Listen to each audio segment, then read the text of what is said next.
This is episode 3 of season 1, and I am over the moon with joy as I share with you this episode's topic titled Unleashing Your Inner Magic. Can you picture a life where your potential has no limits and your imagination is your compass? In this world, the power to be anything you want is not just a dream, it's a reality. That's what unleashing your inner magic can do for you. Don't worry, I'm not telling you to gaze into a crystal ball or read tea leaves if you're not comfortable with that. But if that's what you want to do, I encourage it. I use magical tools often. This podcast encourages you to be yourself. And while some people would scoff and call all of that woo-woo stuff, that's okay if they do. It doesn't distract from my beliefs or my experiences, and I choose not to let their judgments bring me down. So, the other reason I am completely over the moon with joy is because I have collaborated with a dear friend who is also a talented musician, and she created the beautiful intro music you are about to hear, which will be added to my future episodes. Her name is Donna King. With very little instruction from me, Donna managed to capture the essence of who I am and set the mood for my podcast.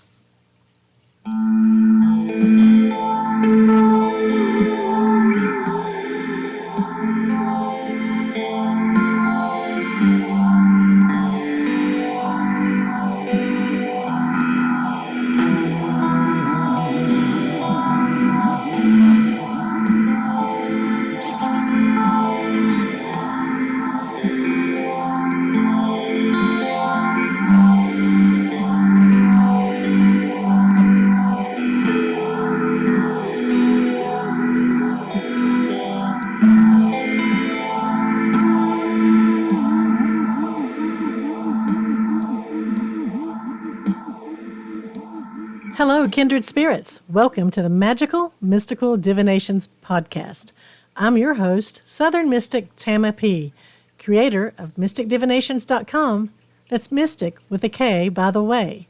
I invite you into my sacred space located in the heart of East Tennessee, where I will share with you topics on inner magic, mystical insight, navigating spirituality, and most importantly, how to use divination to enhance and improve your daily life. Grab your favorite drink and hang out with me for a spell for lighthearted insight, tips and tidbits, a lot of wisdom as we connect on a higher level. I hope you enjoyed that little intro just as much as I did. The musical part is beautiful. Anyway, this is episode 3 of season 1, titled Unleashing Your Inner Magic. The definition of magic is subject of wide debate. The idea of magic is a concept used to describe a mode of rationality or way of thinking that gives viability to invisible forces which influence events, affects change in material conditions, or presents the illusion of change. Practices classified as magic include divination, astrology, incantations, alchemy, sorcery, spirit mediation, and necromancy.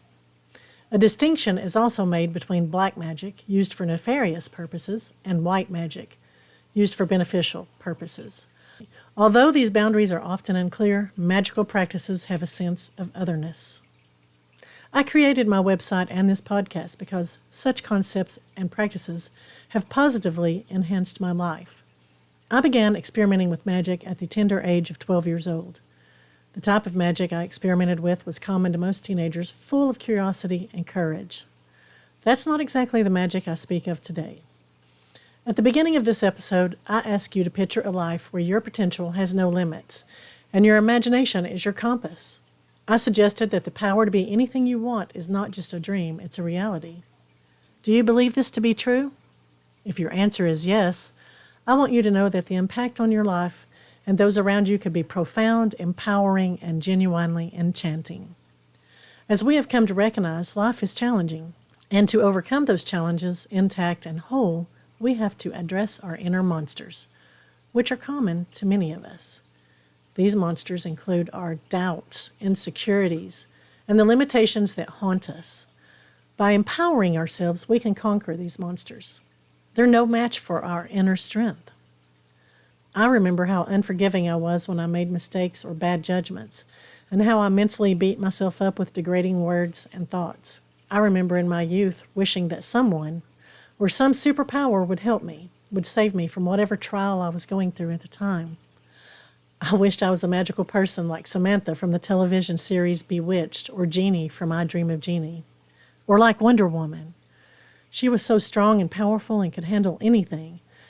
And although I went to church at the time and prayed, I often felt those prayers weren't answered or even heard. Such is the simplicity and naivete of youth. At the time, I didn't recognize that I had to do my part to make things better. I didn't realize I had my own superhero-type strengths. It would take a lot more living, a lot more experiences before I realized that while superheroes are inspiring, we have to remember we have our own exceptional superpowers. They may not involve capes or gadgets or a magical twitch of the nose, but our talents and strengths are extraordinary. We must believe in them, nurture them, and make the world brighter with our remarkable abilities. I'm encouraging you to discover the power that resides within you, that unrecognized superhero power that already lives inside of you. I want you to tap into it, nurture it, use it to make the best of life's situations, and empower yourself so that you become the best version of yourself. I know the words make it sound simple, and it truly can be rather straightforward and uncomplicated. Harnessing your inner power begins with cultivating your deeply rooted beliefs about yourself, others, and the world around you. Take a good, hard look at your inner beliefs because actions always follow belief. Consciously and subconsciously, your actions will always try to prove that the beliefs that you hold are true, so you have to start there. The good news is, when you start working on your inner beliefs, your inner magic, you'll start to see the world around you shift for the better. You'll feel more aligned. You'll start to notice opportunities and feel flow in your work and your life. Spending time on all of these thoughts and beliefs will help you deeply instill the confidence that you are worthy of success and happiness, and help you become clear about what you want, and teach you that something greater, bigger, and better is possible. In my previous episode, we talked about creating your sacred space. This is where you can connect with yourself, connect with the divine, and cultivate your power and cultivate your magic, whichever definition of magic resonates with you. In your sacred space, you can tap into a greater wisdom. Meditate or simply sit in silence with a notepad to get to know your inner voice. Invoke the mental energy to take on new challenges. Gather courage to be brave enough to make big, scary choices. Get acquainted with your goals, enough to be inspired by them. Sitting with yourself strips all distractions away so you can reflect honestly on your life. It carves out quietness for your inner voices to be heard, and it reminds you that you are enough and you have everything you need. Doing daily reflection and mindset work helps you build a strong framework so that you'll never stray too far from your power. Make time to go on a solo walk in nature, or sit around a bonfire by yourself or with friends, tossing the things that you want to remove from your life into the fire. These can be material things or intangible things such as thoughts or even memories or toxic words written on paper tossed into the fire to rid yourself of the harmfulness such negative thinking brings into our sacred temple. Sacred temple, which is our home and our bodily shrine. Our temple should be our sanctuary. It should be protected and nurtured. Our life story is unfolding as we speak. Our story is our past, and it shapes us. It is the present moment we live in, but it doesn't define who we will be. Our future hasn't been written yet, and that's where the personal power comes into play. You can change your life story. Begin by simply owning your stories. It's easy to hide stories of failure or to deny the stories. Sure, we may feel like crap because of things we have said or done, but no one can tell us how to live our life. We know best what we want from life. The things we F up on make us qualified to speak our lives, period. Your arsenal of stories remind you that you've put yourself out there and made mistakes, but you're not letting your failures define you. When you start telling your stories or sharing them about the things you've overcome, you begin to see yourself for who you really are. Strong, powerful, unrelenting, a badass. And you are a badass. If you don't believe it, look how far you've already come. Do you still have doubts that you are powerful and are a badass? Then do something that makes you feel powerful, because doing something you're scared of on purpose reminds you that you are brave, and it breaks the cycle of feeling powerless.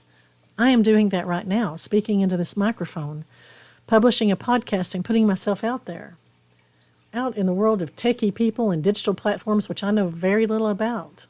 But I am learning, and I am loving the idea of sharing with my kindred spirits, my friends whom I know and those I have yet to meet.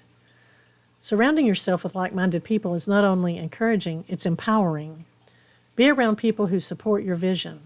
Help each other reach your goals. Be around others you feel comfortable sharing your dreams with without judgment. Yes, you have to be careful. Some people want to know about your dreams to steal them as their own or to use them against you. But when you recognize this trait in the people I will call energy-sucking vampires, then it's time to block them and their influence. Know that you have the power to do that. You can block them. You can protect yourself. You have that power inside of you.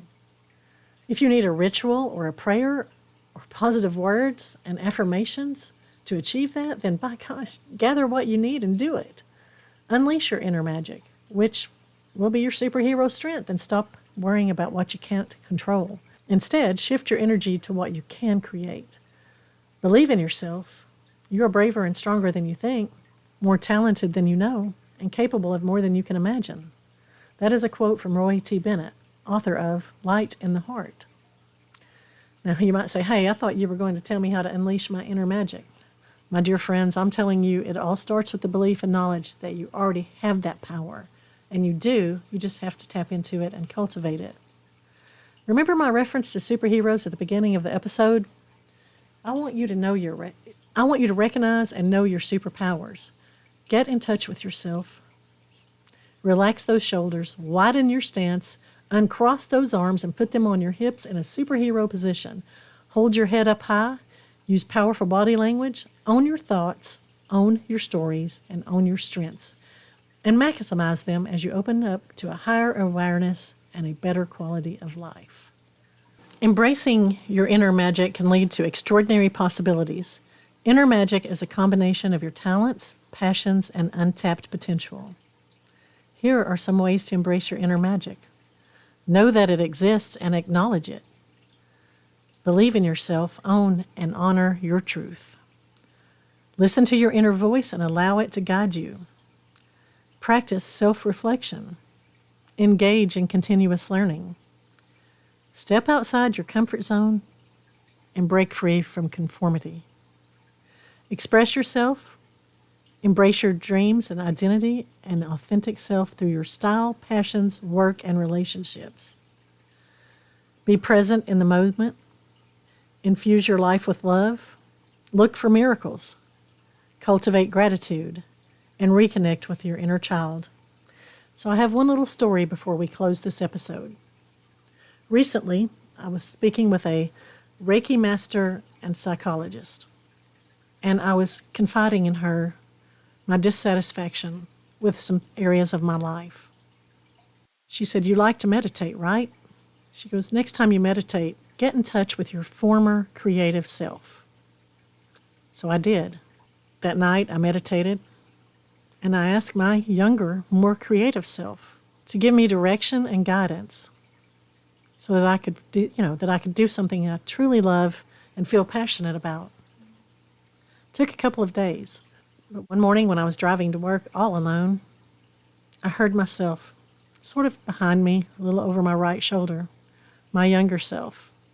She said, "You love to create and you love to share. Why don't you just create a podcast and share with others?